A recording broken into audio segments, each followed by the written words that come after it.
Assalamualaikum warahmatullahi wabarakatuh. Waalaikumsalam warahmatullahi wabarakatuh. Ya, sebelumnya saya mohon maaf ya terlambat ini. Jadi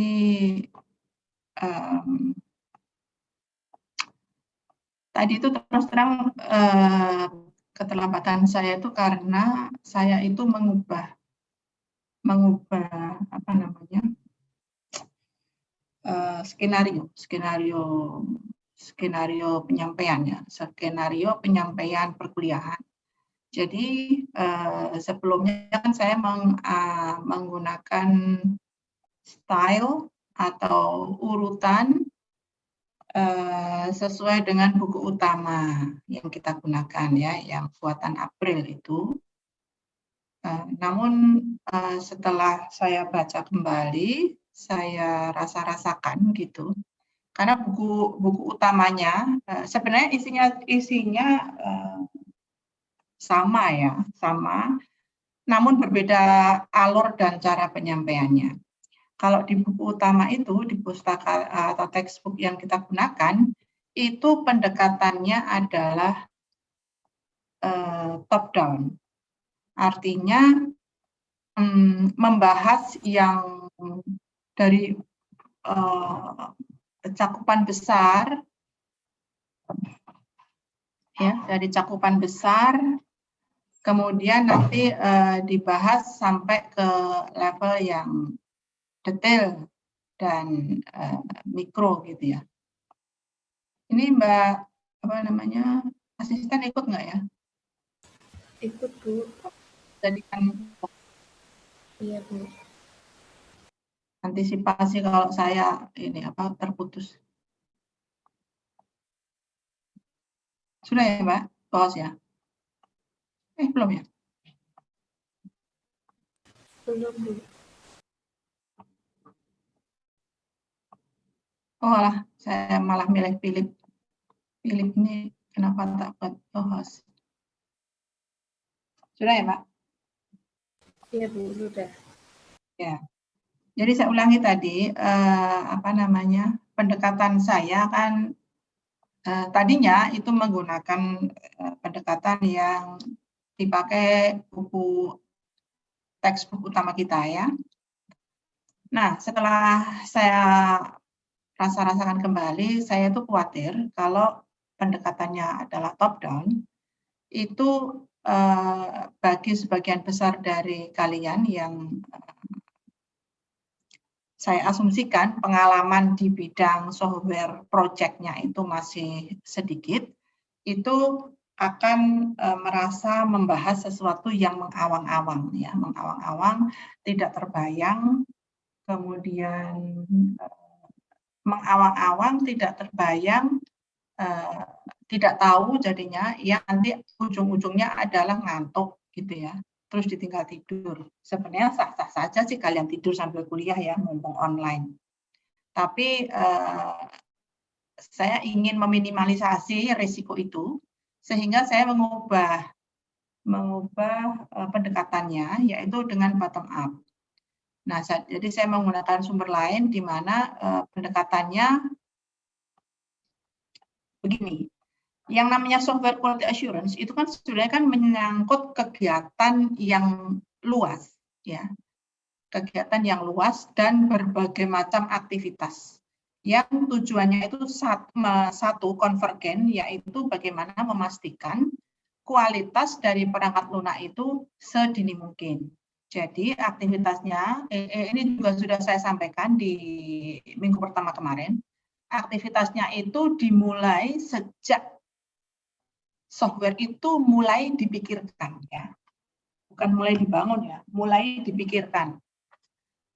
Sejak software itu belum ada, baru mau akan hendak diniati dibuat, itu sudah dipikirkan kualitasnya. Nah, fase awal sekali itu, di situ seharusnya, semestinya, aktivitas untuk menjamin kualitas itu sudah mulai dikerjakan juga di situ. Ya. Sehingga kalau kita tahu SDLC ya, software development life cycle, dari mulai awal pemikiran, kemudian masuk ke fase analisis, software planning ya, terus analisis, desain dan seterusnya. Kalian kan bisa dibayangkan aktivitasnya kan sebegitu luas. Kalau kita menggunakan pendekatan top down, yaitu tadi mungkin kalau yang mendengarkan itu adalah yang belum atau masih sedikit pengalaman software project-nya, itu akan banyak hal yang tidak bisa dibayangkan. Ya.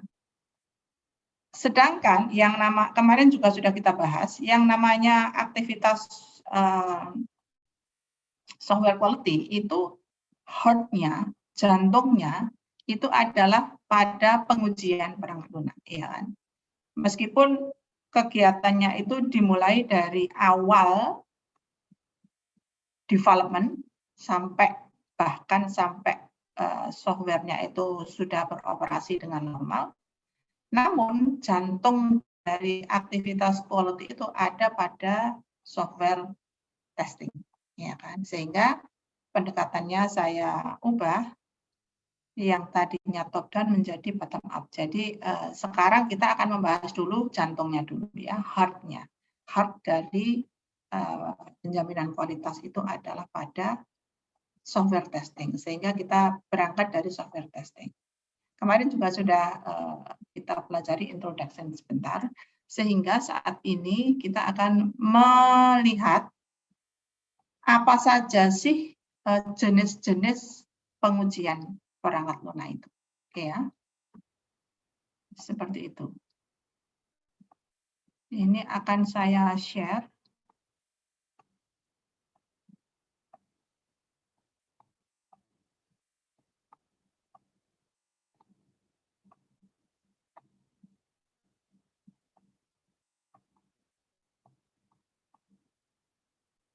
Oke ya, udah kelihatan ya.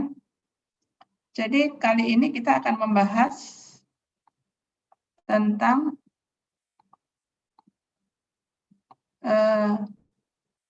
software testing types, jenis-jenis pengujian perangkat lunak. Ya.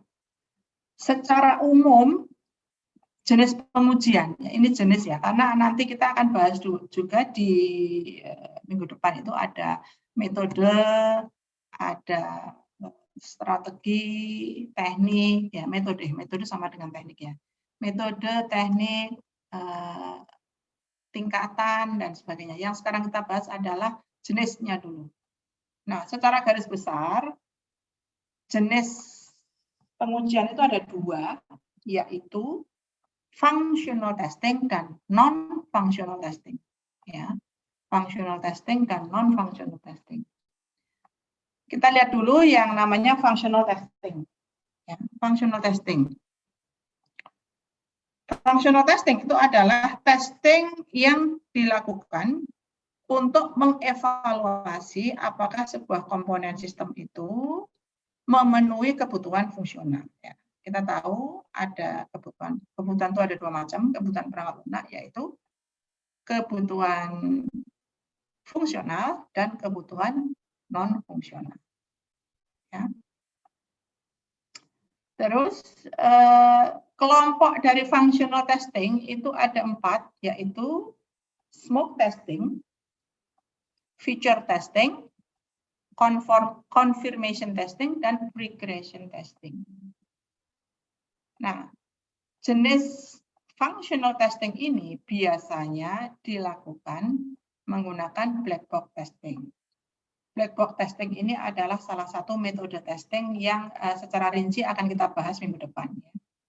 Jadi ada black box, secara umum ada black box dan white box. Nah, functional testing ini akan lebih efektif jika test case-nya gitu ya, itu dibuat dari user requirement, ya. Bukan dari, maksudnya itu user requirement yang kita tangkap langsung dari usernya. Ada catatan bahwa jika kondisi test case-nya itu dibuat dari dokumentasi yang ada, maka jika terdapat error atau defect dalam dokumentasi itu bisa jadi keikut gitu ya, tidak terseleksi. Oke. Grup pertama, anggota pertama dari functional testing itu adalah smoke testing. Nah, istilah smoke testing ini diambil dari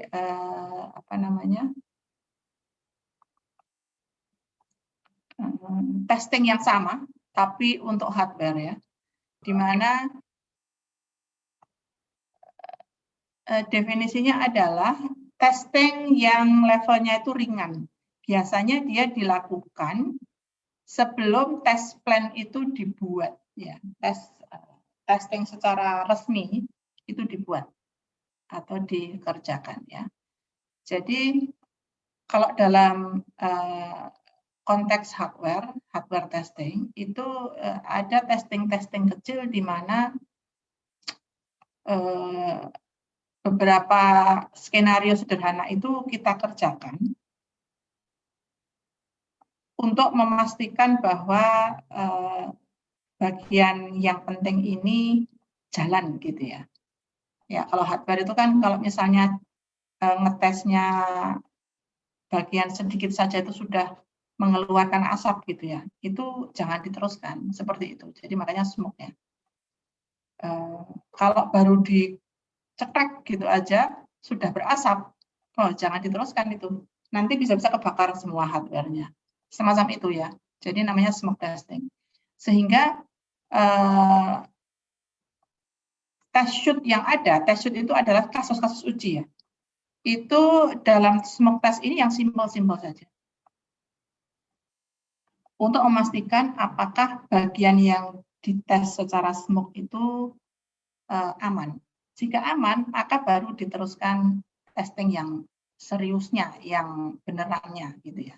Namun untuk test shoot yang itu saja sudah nggak jalan, jangan diteruskan ke ngetes yang resminya, karena akan buang-buang waktu. Itu harus dipakai sebagai input bahwa bagian ini perlu diperbaiki dulu nih, seperti itu. Ya.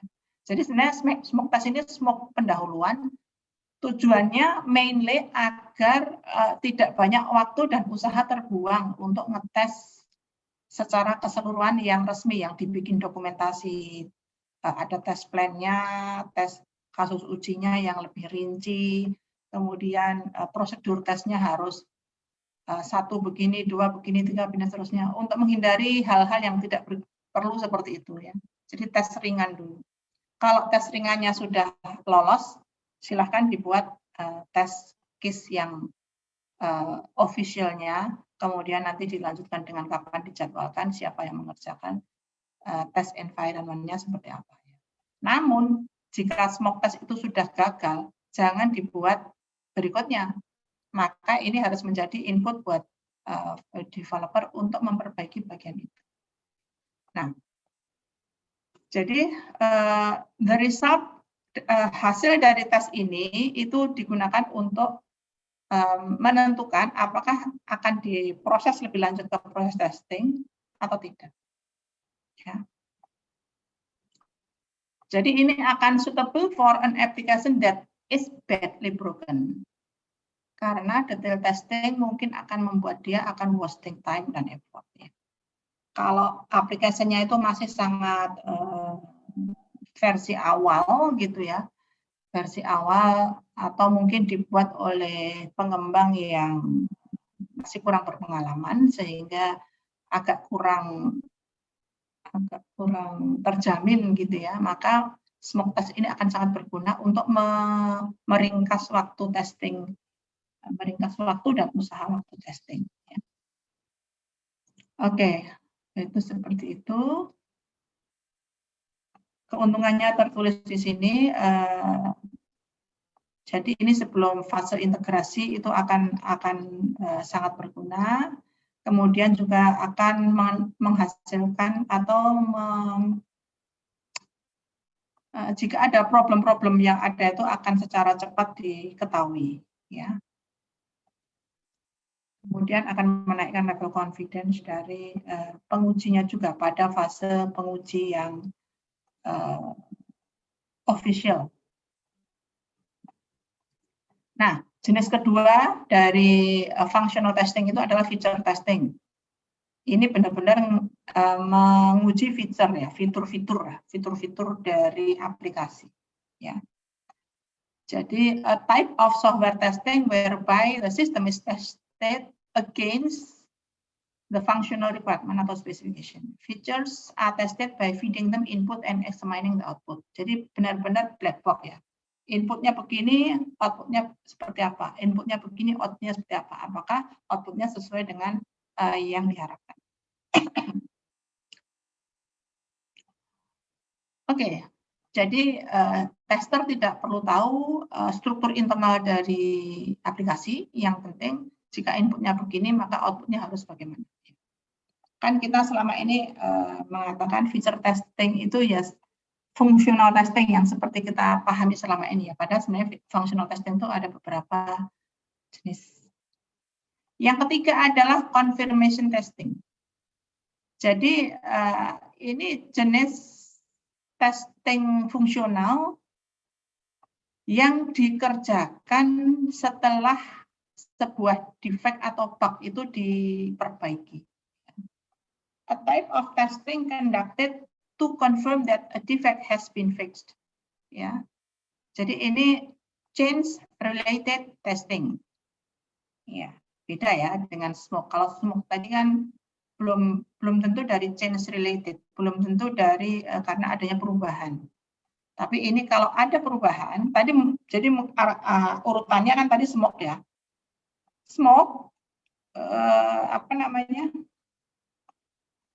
Ada error misalnya ya kan diperbaiki. Nah, diperbaiki itu dengan tes case yang sama di retest lagi. Itu namanya confirmation testing. A change related testing performed after fixing a defect to confirm that a failure caused by the defect does not reoccur. Also known as retesting, is a type of testing conducted to confirm that a defect has been fixed. May be performed repeatedly. Ya, jadi diulang-ulang kan. Kalau yang kedua masih salah, diperbaiki lagi, dites lagi dan seterusnya. Nah, after confirmation testing is done, jadi pada saat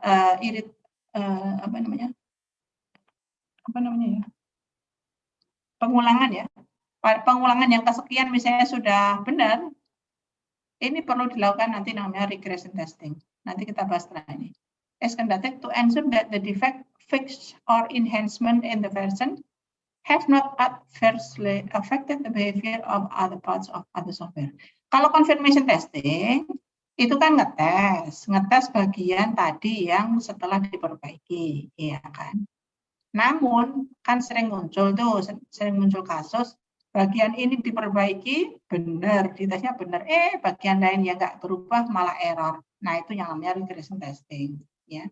Bagian lain tuh nggak berubah, sama versinya dengan sebelumnya, tapi dia malah jadi error ketika bagian tertentu diperbaiki gitu. Jadi ini confirmation testing ini berkaitan erat dengan regression testing. Ya.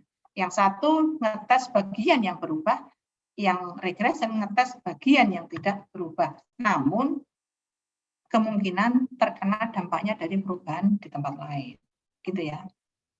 Nah, jadi regression testing itu juga salah satu bagian dari functional testing.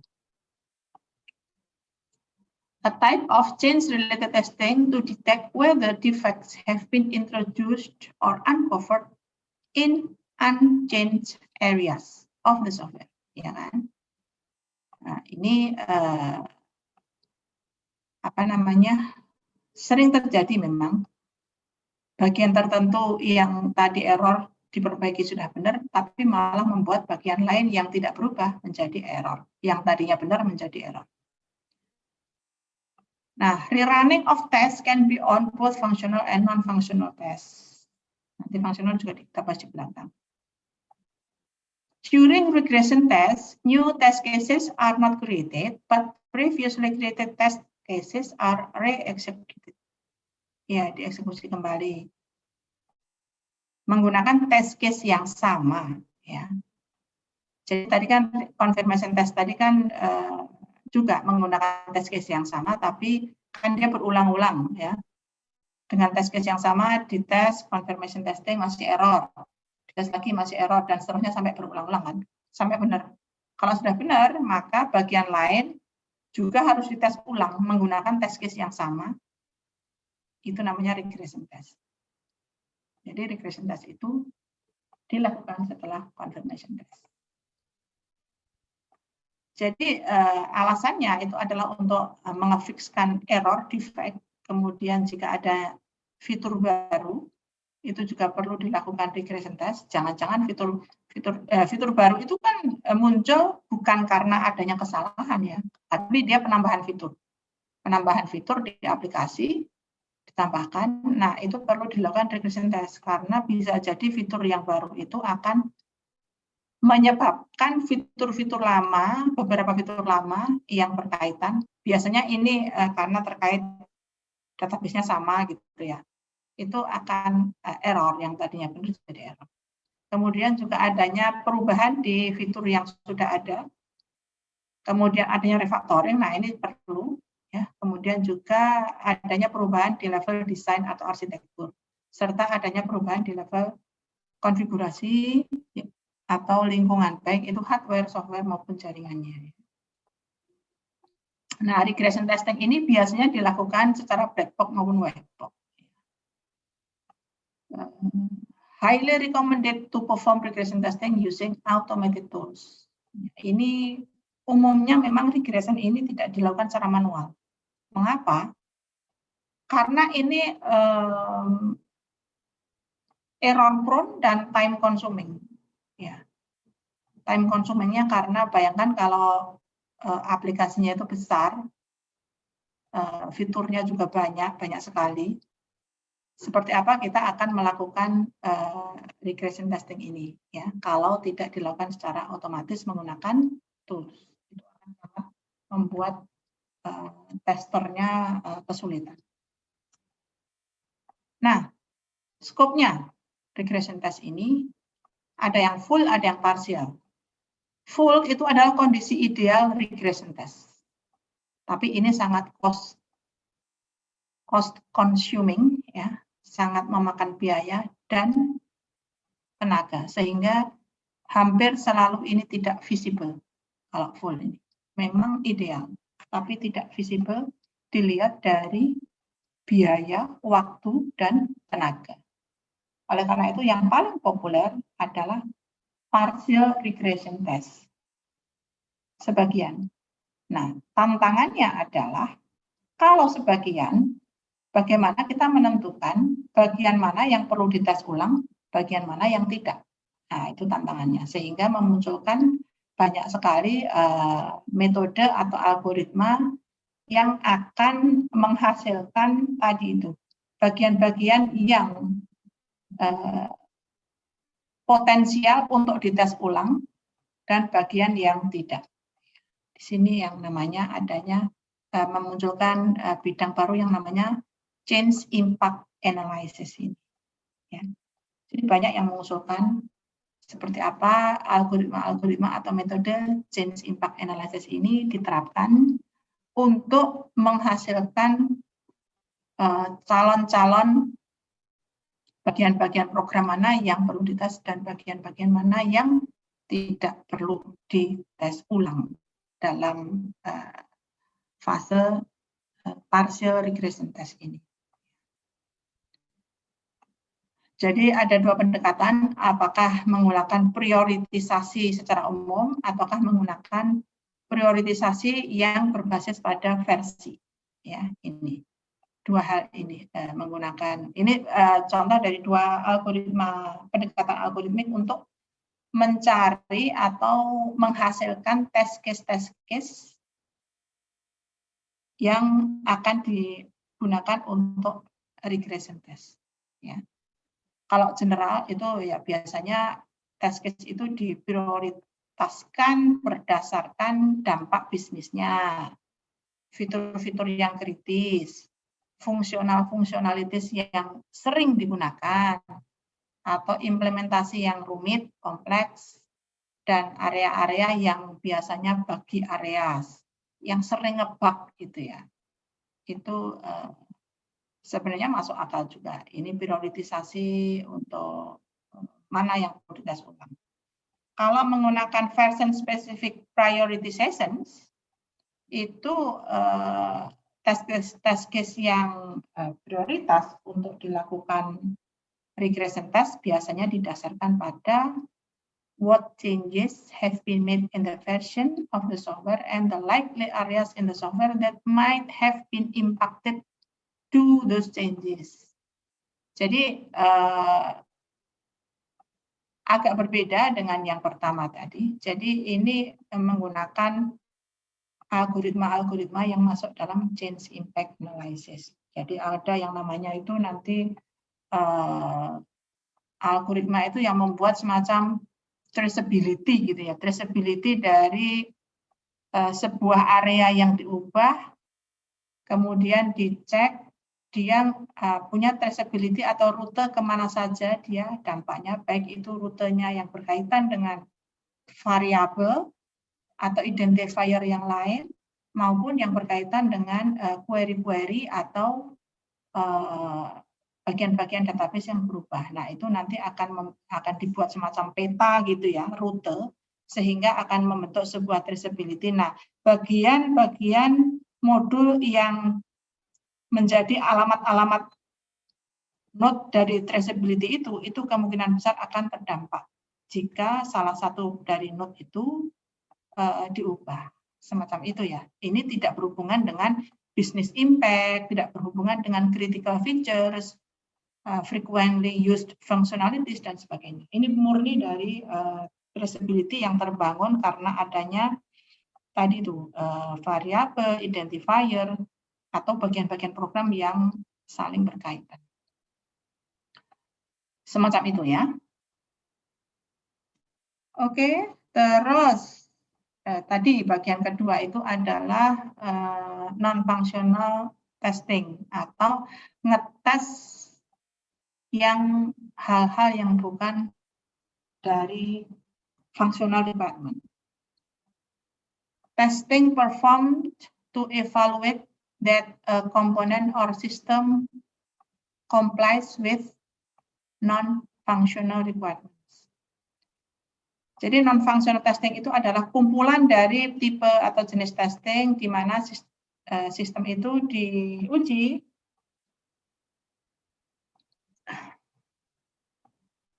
di bagian non-functional requirement seperti usability, performance, security, compliance ya. Dasarnya adalah expectation dari klien. And usually automated perform. Non-functional requirement itu kan juga tertulis ya sebenarnya di SKPL. Ya kan? Di SKPL itu kan ada functional requirement dan non-functional requirement. Dua-duanya itu merupakan requirement ya, yang testing, yang requirement, yang fungsional yang tadi, yang ini adalah bagian yang non-functional. Nah, kalau functional testing itu biasanya dilakukan dari sejak modulnya masih kecil-kecil, unit testing gitu ya, sampai levelnya yang sistem keseluruhan. Nah, kalau non-functional testing ini biasanya ngeceknya itu pada saat akhir-akhir ya, pada saat sistemnya sudah jadi utuh, sampai nanti sebelum di-deliver ke klien, gitu ya. Jadi beda fasenya, bukan di awal-awal. Di awal-awal belum kelihatan yang namanya non-functional requirement. Saya jeda sebentar ya. Ada tamu sebentar aja, 10 menit.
tadi ya.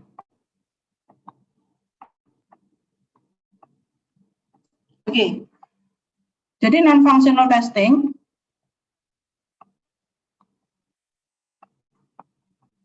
itu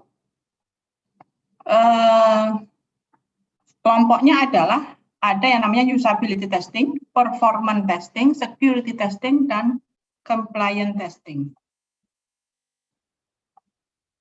Yang pertama adalah usability testing. Ini pengujian untuk menentukan sampai sejauh mana aplikasi itu dengan mudah dipahami, dipelajari, dioperasikan, dan menarik di mata user, ya, under specified condition.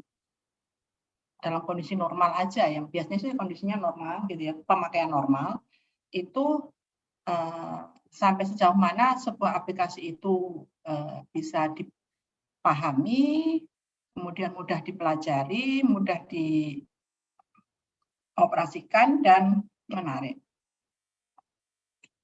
Jadi pengujian ini adalah pengujian yang didasari pada perspektif pengguna, ya kan? Bisa jadi sebuah sistem itu secara keseluruhan, secara fungsionalitas 100% itu terpenuhi fungsionalitasnya, tetapi bisa jadi ketika sudah di tangan usernya, end usernya itu unusable, ya kan? Karena ya itu tadi, sulit dipelajari, susah dimengerti, rumit dioperasikan, dan tampilannya tuh nggak menarik gitu, bikin user itu cepat bosan gitu. Nah, itu juga bisa termasuk dalam kegagalan suatu perangkat lunak. Ya. Ini contoh ilustrasi ya. Jadi kalau sebuah sistem itu sistem A dibilangnya ya, untuk mencapai sebuah tugas itu selesai, itu ada step 1, step 2, kemudian di step 2 itu harus melakukan operasi 1, operasi 2, operasi 3, setelah itu baru masuk step 4, baru selesai. Itu akan sangat melelahkan buat penggunanya, pelakunya.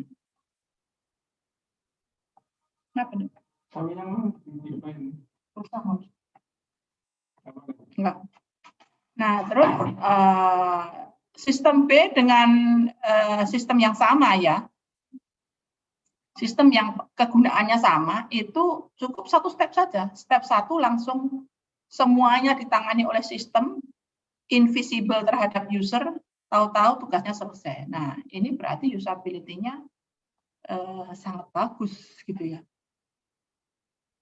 Jadi usability testing itu ngetes yang dari user point of view. Jadi ini tipe testing ini umumnya dilakukan secara manual karena perlu interaksi ya, perlu interaksi antara aplikasi dengan user langsung, dan juga perlu persepsi dari user. Perlu persepsi dari user itu sebagai input, apakah nanti hasilnya itu seperti apa di dalam tes resultnya ya. Biasanya dilakukan secara manual. Dan mainly itu berkaitan dengan user UI ya, user interface. Meskipun tidak selalu sih, karena user interface juga biasanya terkait dengan internalnya ya. Kalau internalnya algoritmanya step by step panjang banget dan setiap step itu memerlukan user interface, yaitu tadi yang seperti contoh sistem A ini, di mana untuk mencapai satu tugas yang sama itu memerlukan sekian banyak step yang sangat melelahkan.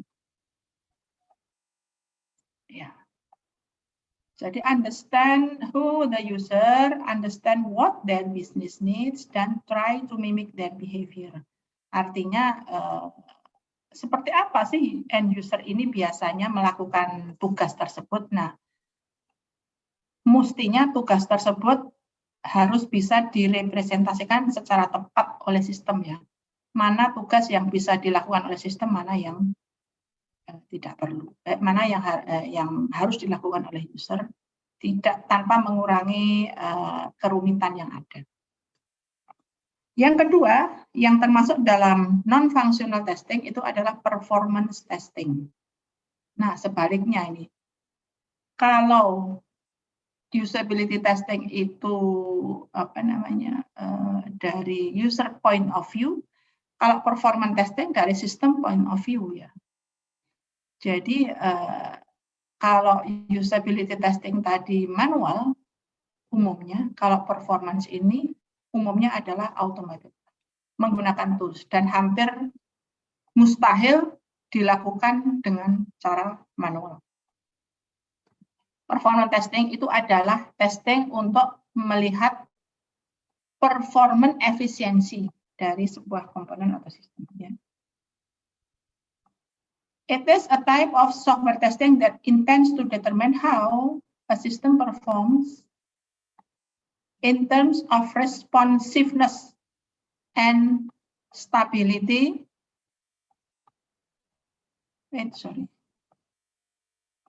Under a certain load. Ya. Jadi untuk melihat apakah sistem itu masih berjalan dengan normal, gitu ya. Dan responsivitasnya itu normal juga sesuai dengan yang ditentukan dan stabil ya. Nah, biasanya dia menggunakan performance testing tools untuk menggenerate load dari item-item tes, kemudian mengukur performansinya selama tes execution tersebut. Ini contohnya tuh hasilnya begini gitu ya. Mungkin dari sebagian dari kalian juga sudah sering melakukan ya, sering atau pernah melakukan load atau testing performance ini. Nah, aspek-aspek apa saja yang diukur biasanya atau diketahui dari performance testing itu?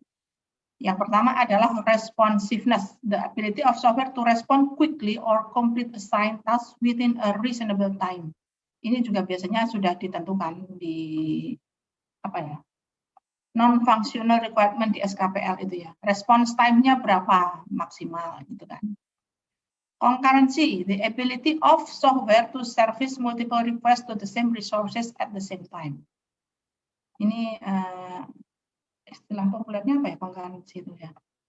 Jadi berapa kapasitas maksimum user yang bisa mengakses resource tertentu, misalnya database atau tabel dalam waktu yang sama. Ya. Terus reliability, the ability of software to perform a required function under stated condition for the state period of time without any errors. Jadi mengukur kemampuan, seberapa mampu software itu perform fungsi tertentu dalam kondisi yang sudah ditentukan untuk sekian lama tanpa error. Tanpa error itu ya tanpa ada error. Error itu bisa jadi macam-macam ya. Error itu bisa jadi hasilnya tidak sesuai atau bahkan ngehang gitu ya. Atau sampai sistem shutdown yang paling parah, ya kan? Jadi seberapa banyak, seberapa lama atau seberapa frekuensinya si aplikasi itu dijalankan dalam kondisi tertentu dan tidak error. Itu namanya reliability. Terus stability, the ability of software to remain stable under varying loads or overtime. Ya. Jadi ini berkaitan dengan endurance ya, semacam endurance itu kalau diberi beban yang bermacam-macam dan dijalankan terus-menerus. Serta scalability. Jadi ini the measure of software ability to increase or decrease in performance in response to changes in software processing demands. Jika ditambah atau diperbesar skala datanya itu seperti apa? Apakah masih bisa sesuai dengan yang diinginkan, baik itu response time-nya, concurrency-nya, dan sebagainya tercapai apa tidak. Ya. Ini 5 hal yang biasanya diukur pada saat melakukan performance test. Oke, tipe-tipenya ada 4 nih, load testing, stress testing, endurance testing, dan spike testing. Mirip sih, mirip, tetapi ini berbeda dari pemicunya, ya kan? Load testing itu untuk menilai behavior dari sistem jika workload-nya dinaikkan, ya kan? Workload itu bisa jadi user yang mengakses ditambah, data di dalam sebuah tabel atau database ditambah, dan sebagainya. Load lah pokoknya, beban. Nah, kalau dia berada di puncak beban, itu namanya stress testing ya. To evaluate the behavior of a system at or beyond the limits of its anticipated workload. Jadi ada beban maksimum. Jika beban maksimum itu sudah kita definisikan berapa, maka kita berikan itu untuk ngetes di fase stress testing. Kalau maksimumnya masih oke, berarti tambah lagi sampai gitu ya, sampai sistem itu nggak bisa. Nah, kalau nggak bisa, berarti kita tahu beban maksimalnya berapa. Yang ketiga adalah endurance testing, to evaluate the behavior of a system when a significant workload is given continuously, berturut-turut ya. Itu sampai seberapa lama sistem itu masih bisa berperilaku normal. Ya. Yang terakhir adalah spike testing. Ini testing untuk menilai perilaku sistem when the load is suddenly and substantially increase, load-nya ditambah secara tiba-tiba. Ya, sebenarnya mirip load testing, tapi ada yang, nah ini agak apa namanya, debatable juga. Suddenly ini ukurannya apa gitu ya, suddenly dibandingkan, jadi antara spike testing dan load testing. Suddenly ini seperti apa ya? Tapi kalau ada istilah itu ya kurang lebih itu seperti load testing lah ya. Tetapi increase workload-nya itu tiba-tiba banyak gitu ya, dari yang kecil sampai banyak. Oke, jadi ini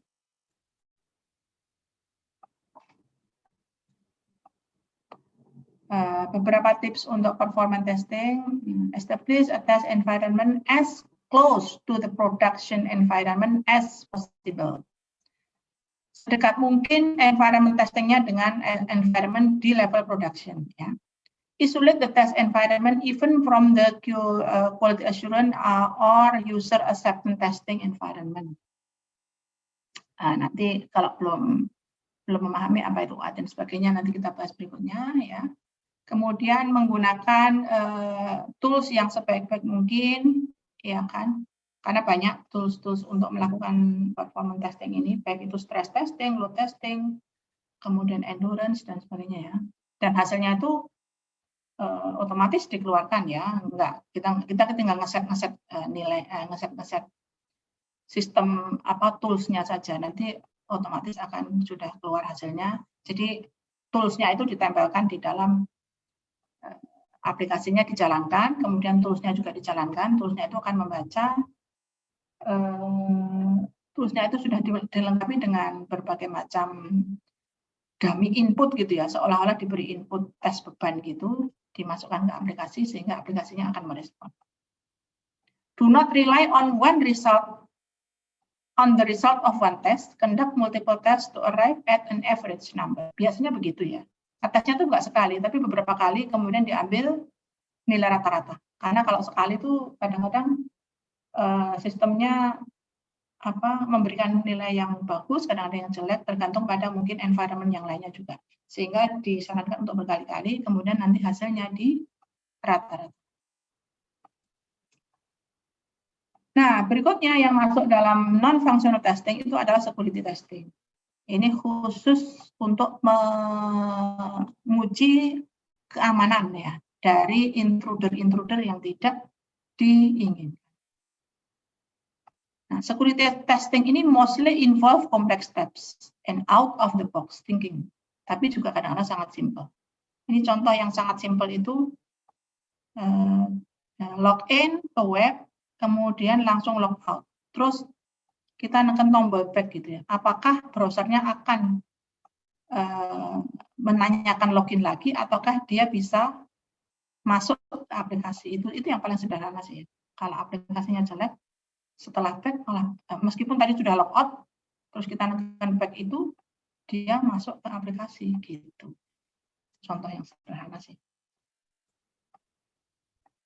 Nah, ini beberapa fokus di dalam security testing. Ada network security, sistem itu sekuritas berkaitan dengan jaringan ya, infrastruktur. Karena infrastruktur juga kan pasti ini sebuah aplikasi itu pasti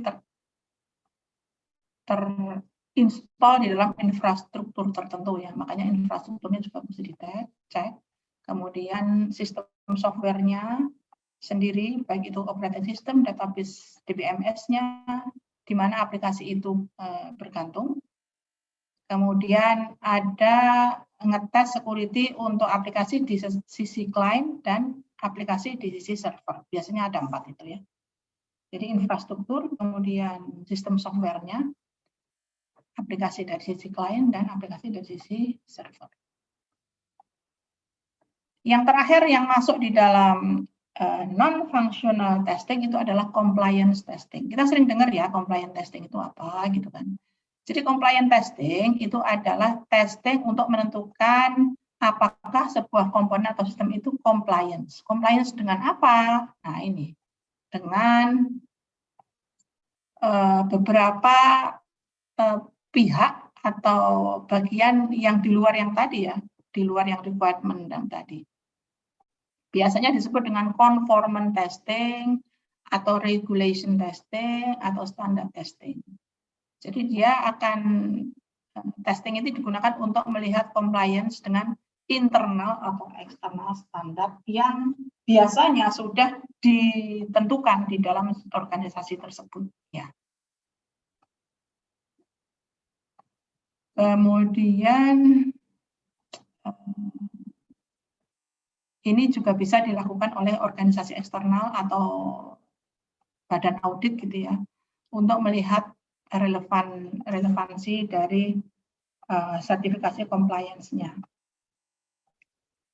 Tadi kan dibilang ya, apakah sebuah aplikasi itu compliance dengan internal atau eksternal standar. Nah, standar internal dan eksternal itu ini contohnya, misalnya kalau internal itu adalah yang berkaitan dengan organisasi development-nya. Misalnya dalam organisasi tersebut aplikasi yang dibangun, web application yang dibangun itu menggunakan HTTPS yang kemudian versi sekian gitu ya, kemudian menggunakan berbagai macam API atau komponen yang sudah ditentukan oleh pihak organisasi atau perusahaan ya, itu internal. Kalau eksternal itu compliance terhadap hal-hal yang bersifat kontraktual, entah itu kontrak antar company dengan klien atau dengan vendor atau stakeholder yang lain. Juga berkaitan dengan aturan legal, ya kan, hukum. Jangan sampai melanggar hukum, gitu ya. Kemudian juga dengan hal-hal yang berkaitan dengan industri yang kita pada saat itu terkoneksi dengan di sana, ya. Itu yang compliance testing. Sehingga ngetesnya itu tidak mungkin akan ada bagian-bagian yang perlu semacam black box testing, tapi biasanya ngetesnya ya kalau dia berkaitan dengan legal ya black box kan, tapi aturan yang mendasarinya kan bukan test case begitu ya, tapi apakah benar ini sesuai dengan aturan pemerintah, misalnya kalau apa ya, misalnya aplikasi untuk pendidikan gitu ya, apakah benar aplikasi ini digunakan untuk kalau SMA itu 3 tahun atau maksimum 5 tahun kayak gitu ya. Hal-hal seperti itu dicek di dalam aplikasinya, tapi dasarnya adalah dokumentasi di luar itu. Nah, secara keseluruhan, ini adalah dua hal yang bisa kita sejajarkan antara functional testing dan non-functional testing. Resumenya ya. Jadi ini ngetes fungsional, ini ngetes non-fungsional. Ini didasarkan pada client's requirement. Kalau non-fungsional didasarkan pada client expectation. Tapi dua-duanya ini mestinya itu sudah tertulis di dalam SKPL, ya, bagian kebutuhan itu. Functional testing itu it test what the software does. Kalau ini it test how the software does, ya. Kemudian biasanya dia manual, kalau ini biasanya otomatis menggunakan tools. Tapi enggak juga sih, kadang-kadang manual juga ya. Kemudian dilakukan di seluruh tingkatan testing, tapi ini kalau yang non fungsional itu dilakukan di akhir-akhir testing level-level terakhir sebelum diserahkan ke user. Kemudian untuk functional testing itu biasanya menggunakan black box. Kalau non-functional testing menggunakan white box, kecuali usability testing itu black box ya. Untuk functional testing tipenya itu feature, smoke, confirmation dan regression testing. Untuk non-functional itu ada usability, performance, security dan compliance. Oke, itu penjelasan mengenai tipe-tipe pengujian. Ya, baik. Sampai di sini sebelum saya lanjutkan ke sesi berikutnya, sesi membahas itu penugasan yang kemarin minggu lalu. Apakah ada pertanyaan?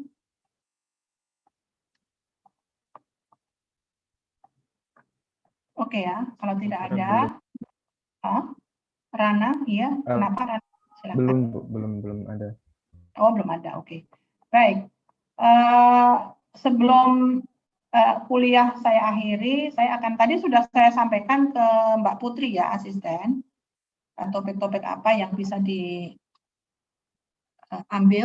Itu tadi kan saya naruh 14, jadi akan ada 14 grup ya. Silakan ambil satu. Saya sudah pelajari di bukunya itu cukup ringan karena satu bahasan itu tidak terlalu detail gitu ya. Sehingga saya harapkan setiap kelompok itu bisa dengan baik memahami topiknya sehingga bisa juga disampaikan dengan baik dan jelas pada saat presentasi. Nanti Mbak Putri akan mengatur siapa yang akan presentasi pertama dan terakhir karena topik itu bukan urutan ya. Topik yang ada di buku itu bukan urutan, saling lepas. Jadi silakan nanti diatur siapa yang yang akan presentasi minggu depan dengan topik yang mana, silakan. Tidak usah urut, tidak apa-apa. Kemudian di dalam Excel nanti akan diatur sama Mbak Putri. Kemudian hasil dari PowerPoint-nya silakan nanti disimpan ya di folder yang sudah disiapkan Mbak Putri. Nanti Mbak Putri tolong buat ini ya Mbak aturan penamaan file biar seragam semua, biar enak dibacanya gitu ya. Untuk masing-masing grup. Baik, apa lagi ya? Itu dulu yang bisa saya sampaikan hari ini. Ternyata kelompoknya hanya ada 13 kelompok, Bu. 13. Ya nggak apa-apa, pilih aja 13 dari 14 itu ya. Berarti ada satu. Iya, Bu. Ya, 13 kelompok. Tapi kan masing-masing maksimal 3 ya Mbak ya? Tidak ada yang 4 ya. Nanti 4 kayaknya kebanyakan deh. Soalnya topiknya itu sekalian itu pendek-pendek banget. Ya. Maksimal 3 orang, Bu. Ya. Baik, ada pertanyaan sebelum saya tutup? Oke, kalau tidak ada saya tutup kuliah ini. Insya Allah kita berjumpa lagi minggu depan. Mudah-mudahan bermanfaat. Saya ucapkan Assalamualaikum warahmatullahi wabarakatuh. Waalaikumsalam warahmatullahi wabarakatuh. Terima kasih Bu. Ya.